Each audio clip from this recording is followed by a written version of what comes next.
So that first record, it came out in 2012. Obviously, it was several years in the working. And let's talk about some of the people that were on there. A lot of, or several P-Funk members, including George Clinton himself, and some of those that are very unfortunately aren't with us anymore, like Gary Scheider and Belita Woods, Peanut from P-Funk, but also guys like Ian Neville from Dumpster Funk, and Danny Bedrosian, another P-Funk guy, Sidney Barnes, an old-time guy, but has a lot of P-Funk also, and several of these guys have been on this show. I don't know if you're aware of that or not, but you know, Danny and Sidney have been on, and so how did you specifically sort of get next to the P-Funk camp, and then maybe talk about a couple of the others too? Sure. Well, the P-Funk camp came from two different sides, actually.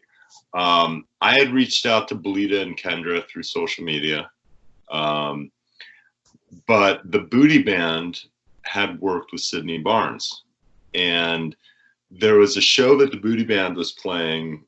I think it was at the Capital City Carnival or something, and it was Fishbone, P-Funk, and Booty Band. And after the shows, I believe JP and Derek ran into Gary Scheider in the lobby area, and they got chatting with him. And next thing you know, they're on the phone with Sid. Sid and Gary are now talking. All of a sudden, they're reuniting Sidney with Funkadelics, and they got. I think they got Gary's number. And so JP had hit Gary up about doing the project. And about that same time, Belita and Kendra were getting back to me saying that they were all about it. And then Gary called up one night and he's like, "Hey, you want George?" We're like, "What?" We had never even considered asking about George. It wasn't. We didn't think that was possible. And 10 minutes later, we're on the phone with George. And George is offering up his studio to let us go down and finish up the album in. And that's when shit got real crazy. Wow. So how familiar were you by that point with like Parliament Funkadelic? I was familiar enough to know the obvious songs that everybody knows. I was about to go on one of the most informative, amazing musical journeys of my life about that time, because there was just so much that I had no idea about, that George had been part of, and Gary had been part of, and Bernie and Bootsy, all of them had been part of it. And what they had created and how it had shaped music as we know it, how it's shaped culture as we know it. Yeah. It's deep, man. It's deep. Yeah, I knew nothing really about funk, but somehow I got dead center and in the thick of it all real quick. Well, probably maybe up to that point, the Chili Peppers were your closest. Yeah, I mean, I had a George Clinton like compilation, some kind of something. I don't even remember what disc it was. I had something, and that was about it. And then maybe a Sly and the Family Stone thing. I had listened to a lot of disco though. I'd listened to Chic and some stuff that was kind of the next, I guess, that next era of sound that wasn't really, it was disco, but it had a lot of funk elements for sure. Mm-hmm. So I was a little hip to that too, but yeah, it got wild with the stuff that they were opening my eyes to. Because basically Gary, when we finished up that volume 1 session, the big ones, when he realized I didn't have a band to go back to, you know, he kind of took me under his wing and was like, come along with us.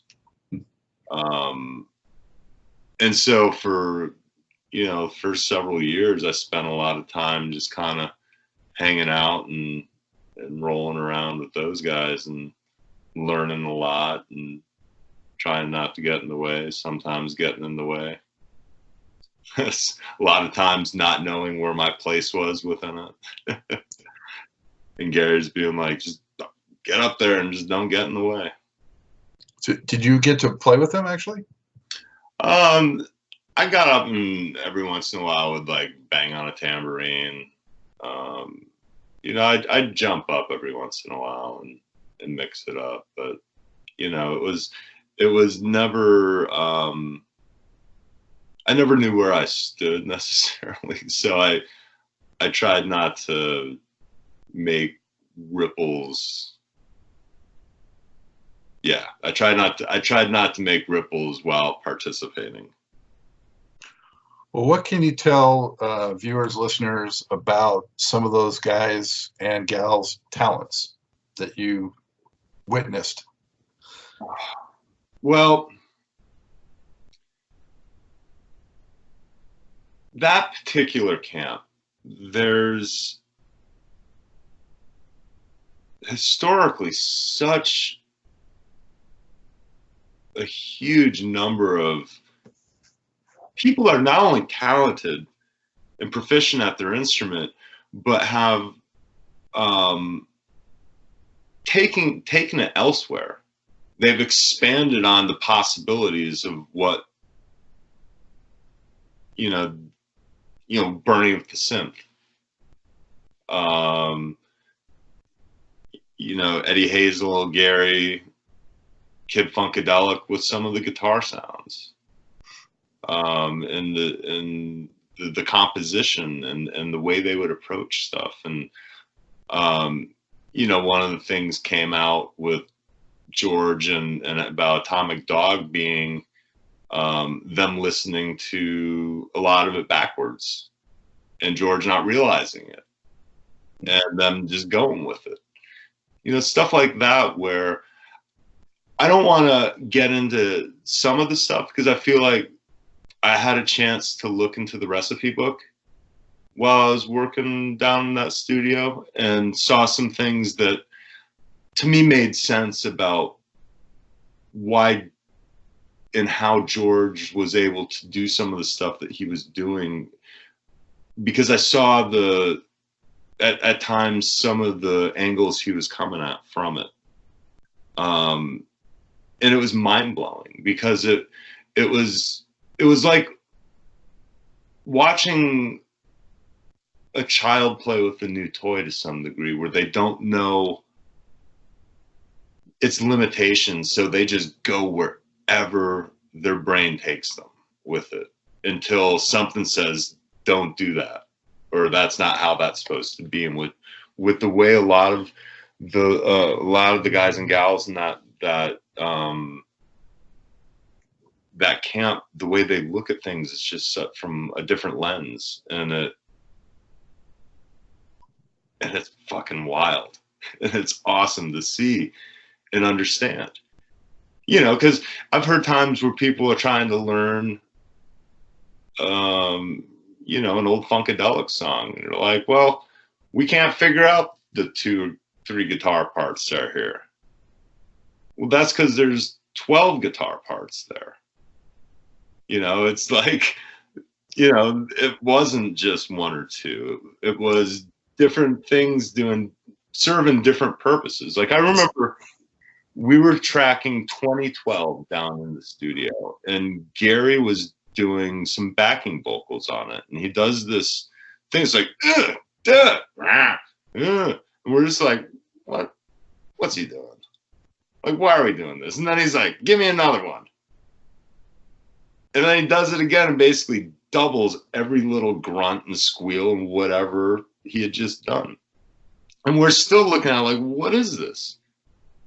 Then we drop it down in there, and it's accentuating different parts of the lead vocalist's vocal part and making those things pop out and do things that was just like, whoa, that's some, you know, but who would think in noises to bring something out? Or there'd be times that Gary would be jamming on a guitar part, and the guitarist across from him would be like, dude, that's amazing. What is that? And Gary would be like, I don't know, you just played it. And he would pick up on like some really awesome part that the performer had just skipped right over and just started grooving on it. And it was just, you know, they do stuff like that. It's always just it's a whole different recipe. Their own language, really. Yeah. Yeah. Well, you know, and you have these guys coming to this project. I mean, they're sort of accustomed to this kind of environment, right? Because there was such a big collective under George Clinton that he would bring into studios and create things and figure them out later and things like that. So that must have helped, I would think, sort of get the project off to a rolling start. Or yes and no. Okay, so I guess back in the very beginning, there was only a handful of the old school players that had been around that kind of environment before. And a lot of it was new players, you know, not new players, but players from the next generation, like Galactic and Dirty Dozen. Well, like Dirty Dozen Brass Band's been around forever, but Galactic and Dumpsta Funk and those cats that they were used to going in, you know, you do a writing session and, you know, eventually you flush it all out and maybe a year down the road you record it and make an album. And we're just flying through shit. Like everyone was looking at us like, holy shit, what are these guys doing? Everybody that was part of that initial one that didn't kind of understand that whole whatever we were doing. I'm not sure we understood what we were doing at the time, but they all listened back and were like, man, I wasn't expecting the album to sound anything like this. Like they saw the chaos and just like how it was. It's a lot of people. You got a lot of people in a room, a lot of stuff going on, and so it only lent to a little bit of help. And also because those bigger situations were people that had already worked together a million times, you know, it was also a little different because this was one of these things where, you know, people knew each other's faces, but for the most part, everybody was kind of like in there on their own. How long did it take to actually, you know, cobble together what would become the album, you know, and was it really hard to decide what to not include? And well, we didn't have any other choices. We had what we had. It was just that we had those 10 songs, and then we wound up having one of the songs remixed and the amplify for the hip hop, which is platinum. So it's very, very different than the way things are today. Like right now, I was just going through and I've got, I don't know, 50 unreleased songs or so that are in various forms that are, you know, yeah, probably at least 5 or 6 albums worth of material that will all get used. None of it, and then probably another, I don't know, 25, 30 songs that nothing will happen to, and tons of jams and stuff like that. And those are from other sessions? Yeah, that's some carryover from the Volume 2 sessions, and then the stuff that we did when we started recording out of Studio 606. How'd you come up with the, we'll move on from the I just have a couple more questions about that Volume 1. Sure. How'd you come up with the artwork and the concept? Because it certainly was attention getting. And I remember, you know, this record sort of just appeared. You know, I'm a guy who's dialed into funk, and the thing just seemed to come out of nowhere, you know, from my perspective. I was like, what exactly is this? You know, who are these guys? You know, I was so used to over the years of different members of P-Funk guesting on different artists' albums, but this was such an unusual combination. And I was like, is it from the P-Funk camp, or is it from, where is it from, and what is it? And this crazy cover, and yeah, it was something else. Yeah, there was a lot of confusion for a while, and that was a challenge too. But the cover was done by an artist named Emic, and Emic did Erykah Badu's covers and, you know, a few other pretty recognizable pieces of art and covers. And I thought, you know,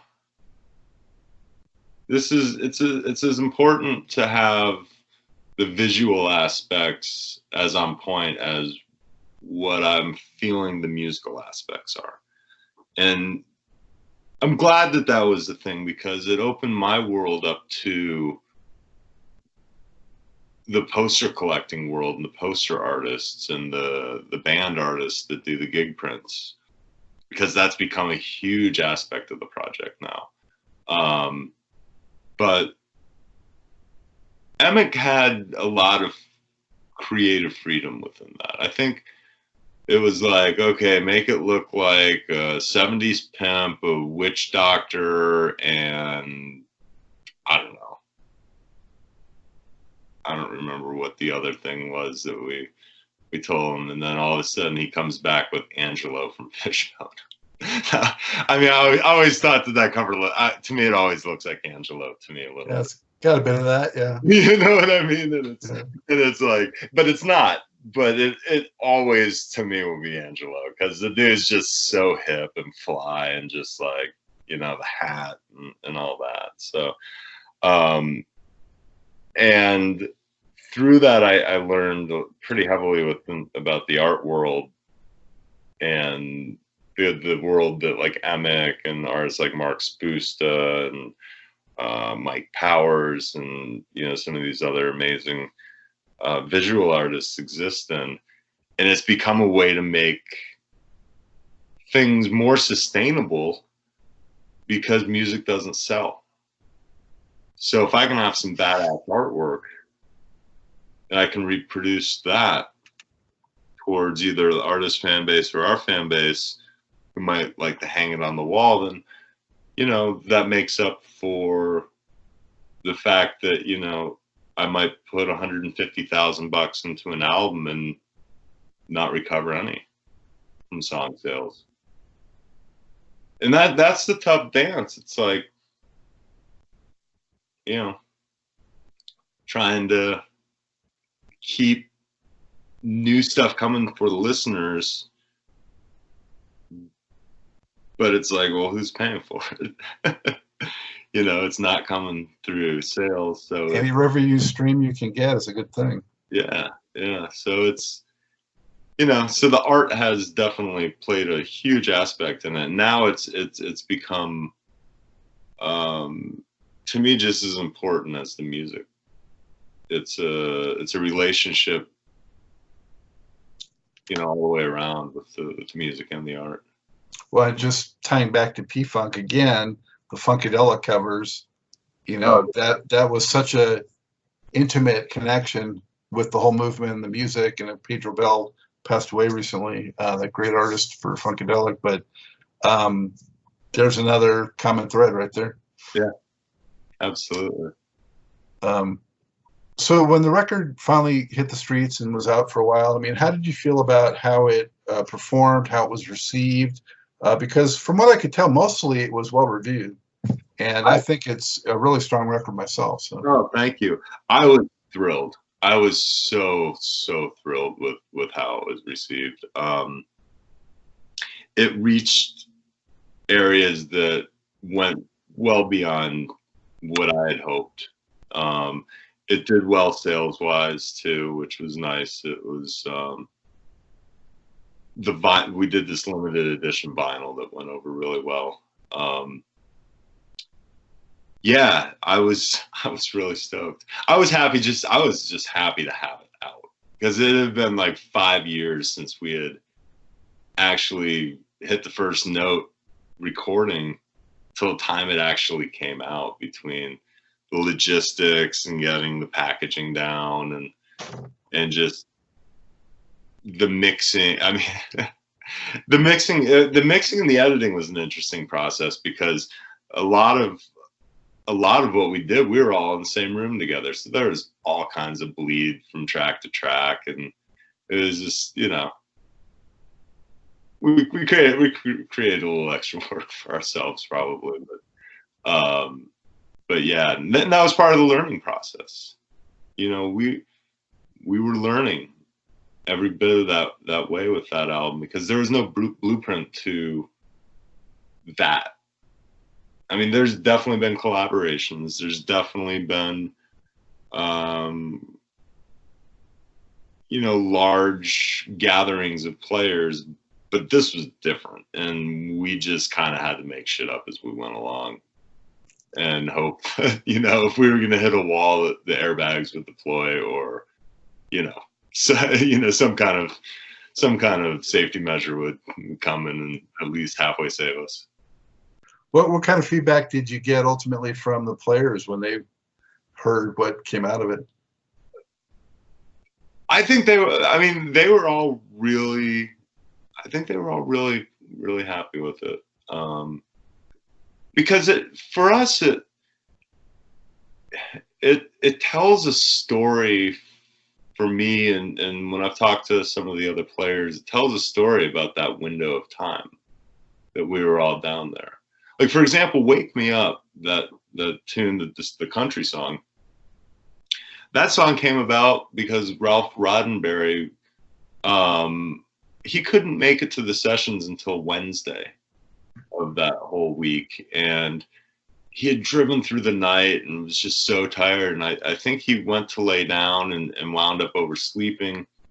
And we were all at the studio at that point jamming on this track, and Ralph comes in kind of singing "Wake Me Up, don't let me sleep too long, I don't want to miss what's going on," as a, you know, just messing around because he had overslept and didn't want to miss the fun we were having. And that's how, you know, that song happened. And to later find out that Belita had always wanted to be on a country song was amazing, and this was the one for her. Yeah.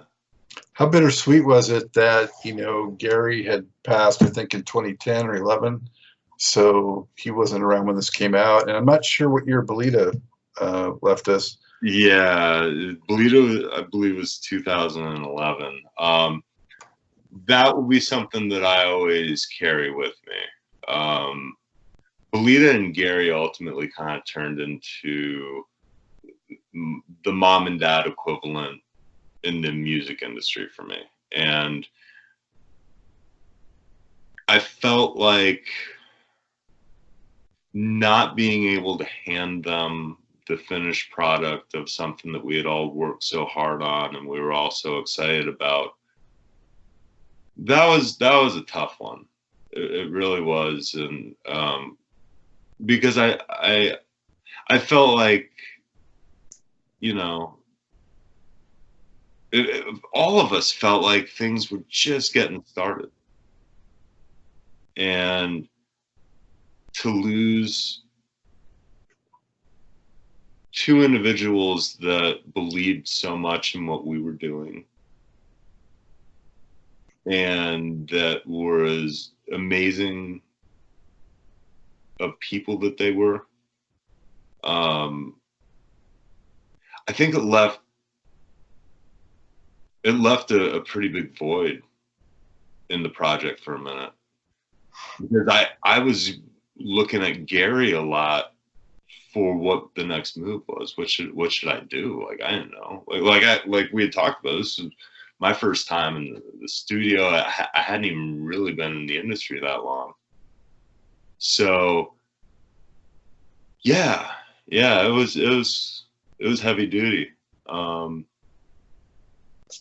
The Scheider family and the Woods family, they're such very important parts of this project, but so much more beyond this. that happened well before my time. And what seems to be regularly happening is people aren't getting the kind of recognition that they deserve for their contributions.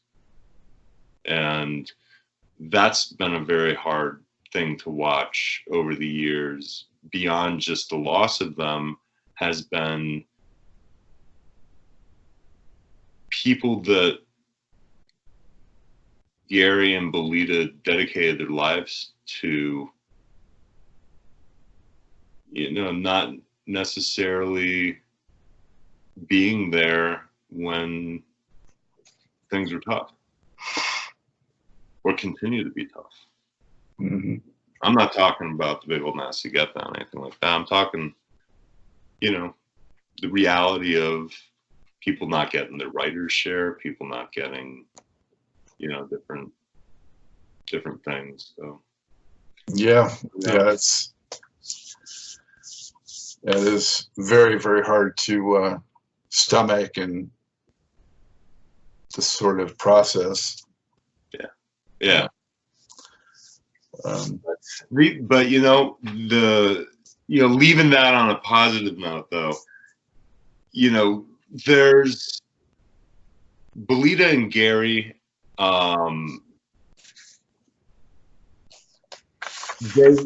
They forever have impacted the dynamic of this project, and there's aspects that still go on that had they not shown us the way we probably may not have had some of the doors open that did. And I'm gonna be forever grateful. As a matter of fact, let me show you this real quick. This sits in my office most of the time. I don't really bring it out too much, but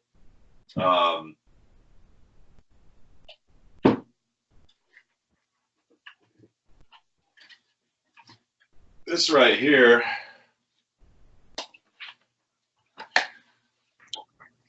this is one of Gary's. This is nice. One of two modulus guitars that were done for him. And Garrett, I think Garrett plays the other one still. But this one's got quite a story, because Gary would like throw his guitar off the stage and let one of the production team people deal with it. And this particular time, he stepped on the cable and threw the guitar up and came slamming back down and cracked the neck off of it. So, wow, lucky it didn't crack someone's head too. Yeah. So that's that's this guitar. There's a lot of memorabilia and whatnot laying around here from those days. How many basses do you have in your collection now? Probably 40. Wow. Yeah, it's out of control. On that volume 1 and even over to volume 2, how did you decide, what tracks you would lay some bass on or not? I kind of took the stance with volume 2 that I was more interested in focusing on a production side, and wasn't feeling I just wasn't feeling like I had a lot to contribute musically on the bass playing side to it. And I wanted to also kind of set a precedence that just because somebody was on volume 1 doesn't mean they're gonna be on volume 2. And if they're not on volume 2 doesn't mean they're out of the project. It just means that we've got a lot of different players that I feel all need to have the light shined on, and I'm no different, than anyone else. I don't need to be on every one of our tracks. I love having some of my favorite bass players playing on them, and quite honestly, I feel like there's times that my playing doesn't serve the song the best. And to me, I don't want to stand in the way of something being a great tune because I wanted to be the bass player on it. I just recently fired myself from a song. George Porter has it right now. You know, so it's like, you know, it could be a lot worse, but you know, stuff like that. It's you know, well, it's there for us to all get some. Because I like listening back to it as a fan a lot of times. And if I'm playing on it, then I'm focused on what I would have been doing differently or this or that. And it gives me a chance to kind of objectively hear things a little clearer with the project. What were some of the most significant things that were different about putting the second one together versus the first one? I would say just kind of having an idea of different X factors that might come into play that we otherwise wouldn't have known about previously. Understanding, for me, it was understanding how to let it be what it's going to be and use the same kind of formula that happened a little bit by default in New Orleans, which was trust in the room, trust in the players, and you know, the music will happen. Whereas before we had no idea, you know, we knew it was important to have different controlled environments to be able to get work aspects done, which, you know, we didn't have all that in place at the time when we were doing volume 1. You know, it was really just kind of a lot of the logistics and the back office stuff. The formula of capturing the music was the same. So volume 2 started, when did you start putting that together? Because the record came out in 2018. So what was the timetable on that one? 2013 probably was, I think that's when we started that one. And you actually recorded it when? Yeah, it was 2013. We recorded 2013. Yeah, because when we do those sessions now, that was one of the things that was different, is we had studio time ready to go for volume 2. We knew that we were gonna have a couple days jamming in the house, that we'd probably write a bunch of stuff, and then, you know, we would need to go to the studio pretty quickly to get it tracked. How important to you is the environment of the recording, you know, in terms of not only the vibe, but also sonics? Well, it's important. You know, vibe obviously is, for me, a super, super key piece of the project. But sonically, I mean, I'm spoiled now because I've been working on most of the stuff up at Studio 606. That's a, you know, world-class facility that that's owned by a band that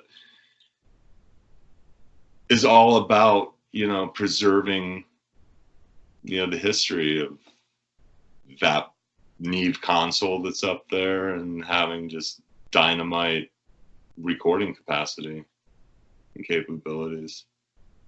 So that place, you know, that's changed the expectation of what kind of sound I want to get out of the different sessions. I mentioned some of the people that were on this one, I think, at the intro, and how did it come to be? I mean, there's some eclectic, you know, people on this one, and some people we hadn't heard from in a while. People like Speech or Taylor Dayne. Yeah, how did folks like that actually become involved? Well, I mean, that's part of the fun of the project, because, like, you know, I basically just handpick my favorite players from any era, any instrument, any band. Taylor came about because Jeffrey Suttles, who is one of the primary drummers on Volume 2, had been working with Taylor for like 25 years. And he invited me out to one of her shows. And I remember I was like, oh yeah, I really liked Taylor's stuff when I was, you know, I was like in 7th grade. I had my first slow dance to her song. There you go. And it's like, yeah, I think I'll go out. So I show up. She gets on stage, and it's just like hit after hit after hit after hit. I'm just like, whoa, that was her too. And she could still just belt. Like, her voice was so on fire. And I was like, you know, it'd be pretty awesome to get Taylor Dayne in the project. No, everybody would be like, Taylor Dayne, what? And then to put Taylor on a song with the bass player from Mudvayne, that got even more fun. Because like you couldn't have any two further extreme styles of music. Yeah, so Taylor, I wound up meeting Taylor after the show, and we ended up going out for lunch not long after and got chatting about it. And then we started doing a lot of work together for different stuff, and she did the song for us for the album. And that was awesome. And then Speech, I met him through my friend Kelly, who was doing a hip hop interview or a hip hop documentary. And she had set up an interview of Speech, and I tagged along for that. And that's how that came about. So it's basically like, you know, between albums, I wind up meeting just a ton of different people. And my phone is kind of like the who's who in the industry at this point. So it's kind of like I'll scroll back through my phone and be like, oh, that would be fun to see if this person might want to, you know, add a little something to this song or that song. You know, I feel like I have a little bit of what you're talking about because, you know, when I do this program, there's, you know, so many people that I reach out to, and I try to coordinate this, and I got to deal with all of their tour schedules and their personal lives, and they'll, you know, set stuff up, they'll cancel, have to reschedule. You know, there's all this like flux going on at all times. Yeah. And so many guys that I dream of getting, and sometimes I'll get them, sometimes it'll happen later. Sometimes, especially with the older ones I'm dealing with, they might never make it on because they're not with us anymore, which is a real bummer. But yeah, I can only imagine, you know, all those moving pieces, man. It keeps it interesting and keeps me on my toes.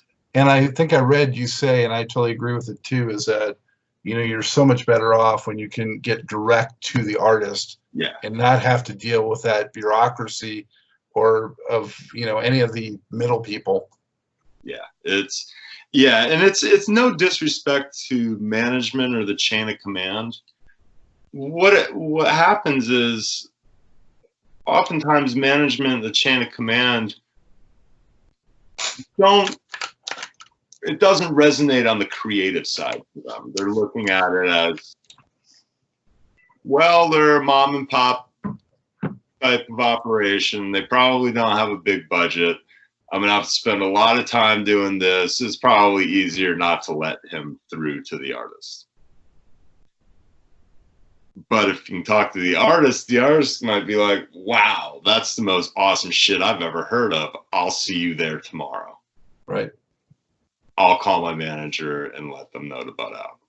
And it's like, okay, you know, it's because I have to sit on the management side too with the project. So I get like the whole aspect of like, you know, you want to be paid for your time and the effort, but sometimes it's not about that. It's about the creative side and what might need to happen. It might be more important for that artist to do our session than it is for us to do the session with the artist. Here's why.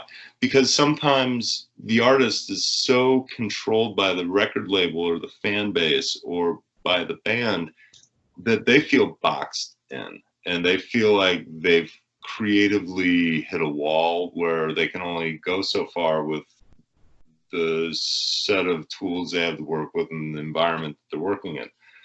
At our sessions, there's no one saying don't do this or don't do that. It's like, go for it. Like, have fun. And what comes back a lot of times is, I remember Chad from the Peppers was like, man, I never get to do this stuff anymore. This was so much fun. And it was like, yeah, that's awesome, because like they're getting to just be themselves in a lot of ways and be musicians again that just want, not that they're not being musicians with their other projects they're working on. It's just there's no ceiling here when we're doing it. You know, sky's the limit. Go on whatever journey you want to go on. If it's a 40-minute journey, cool. Let it be a 40-minute journey. There's not going to be somebody sitting there saying, don't do that because we're supposed to be doing this right now. So, you know, there's a lot of give and take on both sides. We mentioned Chad. I mean, with them, my favorite record by them was Blood Sugar Sex Magic, and they were holed up in that house in the Hollywood Hills with Rick Rubin. Yeah. Magic came out of that. Yeah, that was magic. No pun intended, but yeah. Absolutely. Yeah. So on volume 2, you have a track, the one that Vernon Reid's on. Mm-hmm. There's like, it's kind of historic in a way because it's the first time that Vernon Reid, and talk about the other players on that one. So that's got Norwood, Fisher, Angelo Moore, and Walter Kibbe from Fishbone, all original Fishbone members. Of course, you mentioned Vernon, and then Kendra Foster and Greg Thomas from P-Funk are on that. So it's first time members of P-Funk, Fishbone, and Living Color have all been on a track together. But I mean, everybody's on that track. I think there's like 30 people on that with the group vocal. I mean, we've even got a couple guys from Foo Fighters side project singing on that, and I mean, it's a whole cast of characters. And the record, you have Fred Wesley on there too, who's another guy who's been on this show and just such a idol of mine. I mean, oh, Fred's awesome. Oh man, the way he phrases, just incredible. Fred's incredible. Yeah. So this record, the volume 2, I would say came out not quite as, a little more mellower, a little more R&B, a little less funk than the first one. It's yeah, it is. It's I think we focused more on the vocal aspect of the songs. Well, I don't know about that. Because I mean, when we do our songs, we basically do the instrumental beds first, and then we send them out to the vocalists to write their lyrics around. So I don't know what was necessarily we didn't have as many of the New Orleans players on volume 2, and we didn't do a lot of it in New Orleans in volume 2. So yeah, that could have had something to do with it, but it wasn't by design. It's just that was the vibe that was happening during those sessions. There's stuff that didn't go on that will be on volume 3 that were from those sessions that were probably a little bit more funky and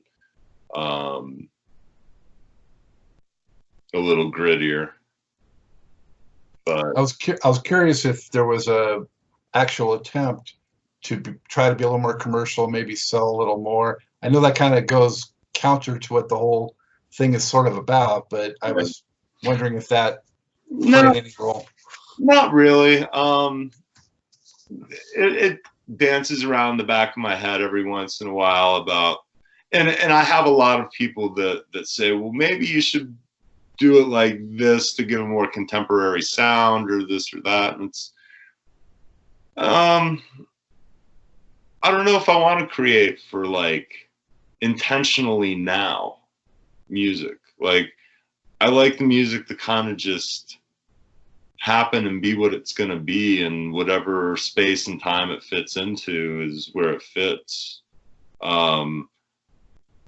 There was some pop suggestions to, you know, try to, you know, get songs a little bit shorter and, you know, do editing. Or we've never used auto-tune. I mean, everything that's on those albums is 100% human. So because of that, I feel almost a little purist to sticking to that form for this project. And if, you know, we get into stuff that's a little more commercial or poppy driven, then maybe that's a different project.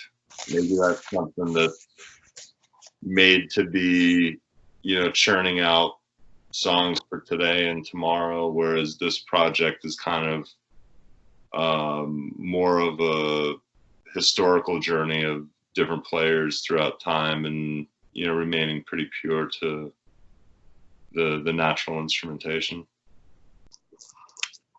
For this one, you did a Kickstarter campaign? Oh God, I hate Kickstarter. Oh yeah, so I'm guessing that didn't work out too well. No, it just wasn't worth the.